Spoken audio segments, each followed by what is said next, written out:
तर आत्ता खासदारकीची जी मुरलीधर मोहोळांची इलेक्शन होती त्यामध्ये तो दिसून आला.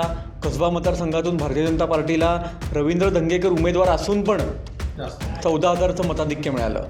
रवींद्र धंगेकरांचा जो काय ओव्हरऑल स्टाईल ऑफ पॉलिटिक्स आहे ती इकडच्या कसब्यातल्या नागरिकांना पसंत नाही. त्यांना एक्स्टॉर्शनिस्ट पॉलिटिक्स हे पसंत नाही.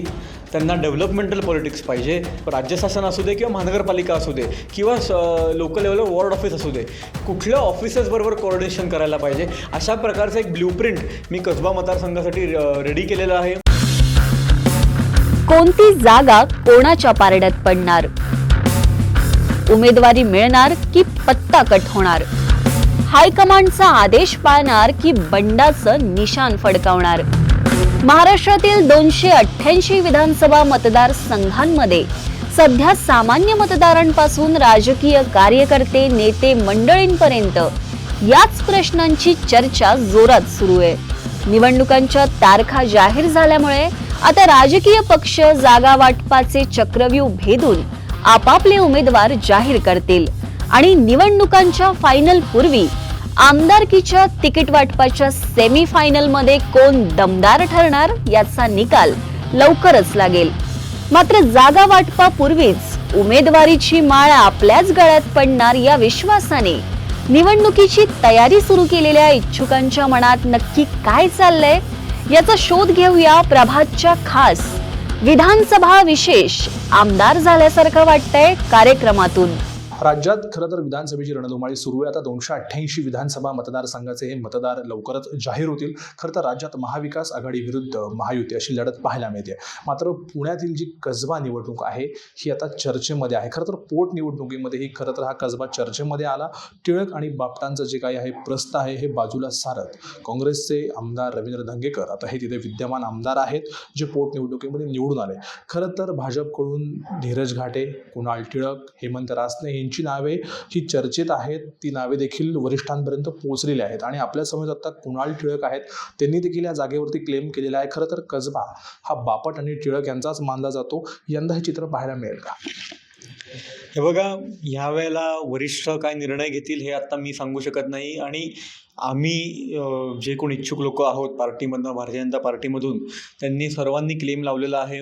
सर्वांनीच कष्ट घेतलेले आहेत. त्यांनी ग्राउंड लेवलवर त्यांनी त्यांचा संपर्क साधलेला आहे आम्ही सर्वांनी. त्यामुळे मला वाटतं की शेवटी वरिष्ठ जे निर्णय घेतील, पार्टीला जो उमेदवार जास्ती चांगल्या प्रकारे त्यांनी काम केलं आहे, मेरिटप्रमाणे ज्याला ते तिकीट द्यायचा विचार करतील ते 100% त्या उमेदवाराला तिकीट मिळेल. आणि मला वाटतं की सर्व पार्टी म्हणून एकत्र काम करण्याचा आमचा मग एक ऑब्जेक्टिव्ह त्यामध्ये असेल की एकदा तिकीट डिक्लेअर झालं की मग आम्ही इलेक्शनला एकत्र पार्टी म्हणून कॅम्पेनला उतरणार.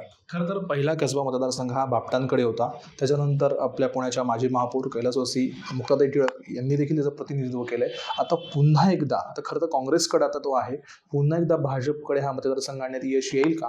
आणि उमेदवारी संदर्भामध्ये कुणाल टिळक यांना उमेदवारी का द्यावी?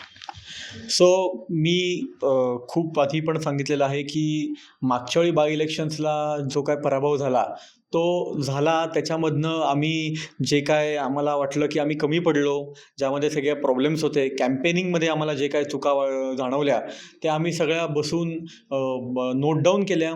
त्यामध्ये त्या रेक्टिफाय करण्यासाठी काय करावं लागेल त्याचा एक अभ्यास केला.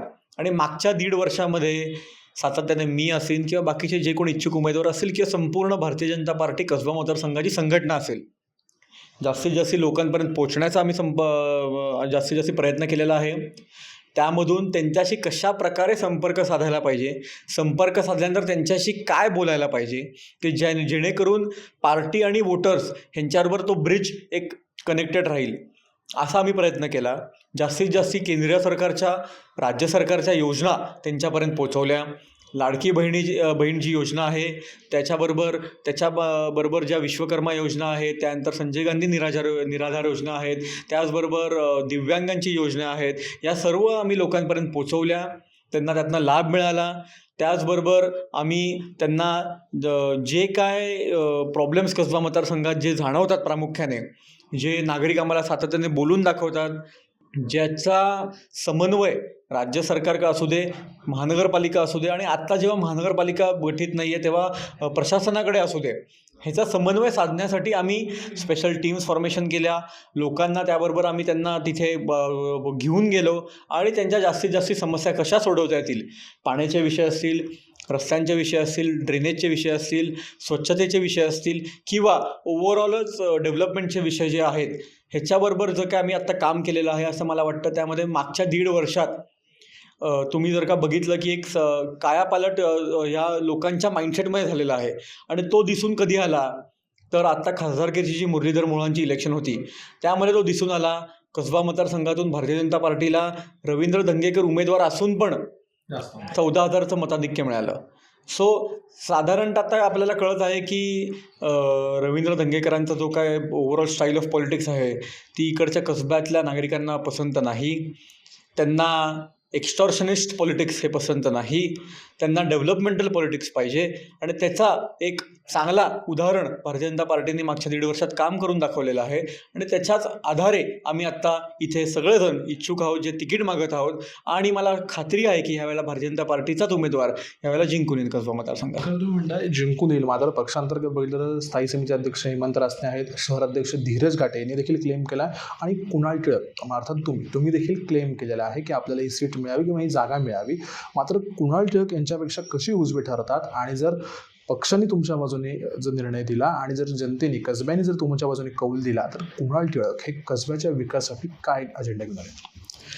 मी सातत्याने मागच्या 1.5 वर्षात जे काही काम केलेलं आहे त्यामध्ये लोकांची ग्राउंड लेवलवर असू दे संपर्क असू दे, त्यानंतर आमच्या ऑफिसमार्फत वेगवेगळ्या योजनांचं जे काही रजिस्ट्रेशन झालेलं आहे, नवीन वोटर रजिस्ट्रेशन त्यामधून झालेलं आहे. त्याचबरोबर ग्राउंड लेवलवर जी काय रोज तक्रारी येतात, ज्या काही रोज तक्रारी येतात नागरिकांच्या येतात त्या वॉर्ड ऑफिसपर्यंत पोहोचवून त्यांच्याबरोबर समन्वय साधून त्या लवकरात लवकर त्या सॉल्व्ह करणं, सोडवणं आणि त्याच्यामधून एक रिलीफ लोकांना मिळवून देणं हे यामध्ये प्राधान्य दिलं मागच्या काही वर्षात 1.5 वर्षामध्ये. आणि मला वाटतं की आत्ता मी जर का तुम्ही बघितलं तर माझं एक सोशल मीडियावर कॅम्पेन आलं. 9 रात्रीत मी 9 मुद्दे असं कॅम्पेन घेऊन आलो.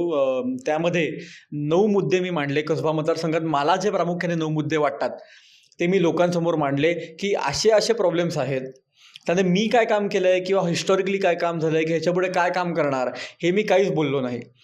मुद्दे काय आहेत, प्रॉब्लेम्स काय आहेत आणि त्याच्याबद्दलचं सोल्युशन काय असायला पाहिजे आणि किंवा सोल्युशन काय असेल ह्याच्याबद्दल मी बोललेलो आहे.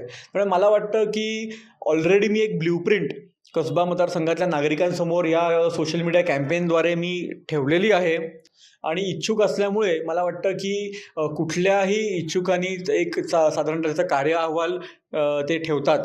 मी कार्य अहवाल ठेवण्यापेक्षा मी प्रॉब्लेम्स आत्ताच आयडेंटिफाय केलेले आहेत.